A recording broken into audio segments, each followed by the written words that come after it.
2007 was that great season. 2007 and 8 was the great first class season for me, but then 2008 something happened that changed the landscape of Indian cricket. Of course, I'm talking about the IPL.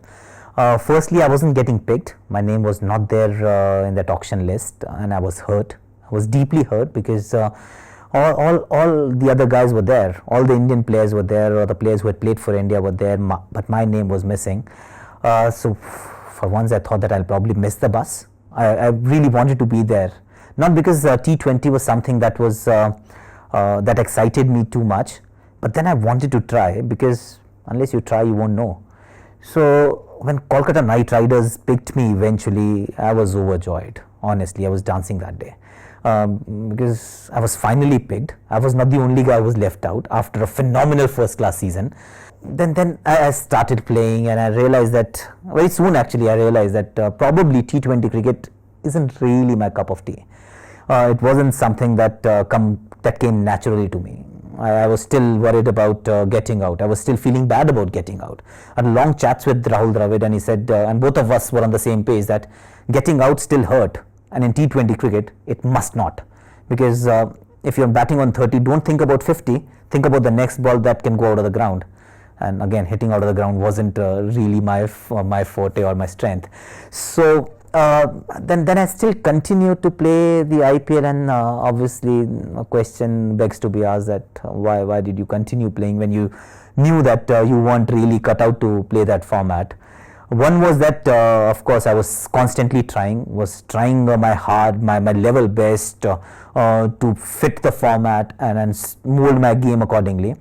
And two, I needed the money. So though while growing up I always thought that money is a byproduct, never play for the money, money will follow. But being away from the Indian circuit, not having a permanent job, I realized that okay, money is an important bit. So and then this was a legitimate way of making money. Playing cricket, playing in the IPL, make some money, and try stretching the envelope if you can. So that was playing T20 cricket for KKR. But then the second season, where everything changed for reasons beyond my control, because somebody started writing a blog as a fake IPL player. And since I was a bit of a writer by that time, I had already written a book, I was regularly writing a blog or my columns for the Hindustan Times. People thought that it was Aakash Chopra, because this guy was talking about the KKR. Half of the things that he was writing was incorrect, nothing to do with the truth. But then nobody had the access to know that he was actually just making up stories. And he was making up stories, but then it's easy to frame people. It's easy, it's convenient to just say that, you know, Aakash is the guy. He's the guy who's writing it, without any rhyme or reason, or without even making the effort to know who the guy was. The funny bit, or the best part about the entire thing, was that the team was 100% sure that it wasn't me. So nobody in the team doubted me, but then nobody outside the team believed me. So that was that period in my life when I was, for the first time in my life, I was getting framed, or I got dragged into something which was remotely, or not remotely, but it was fairly controversial at that time, and that I had no control over. So that was one chapter which made me realize the perils of living in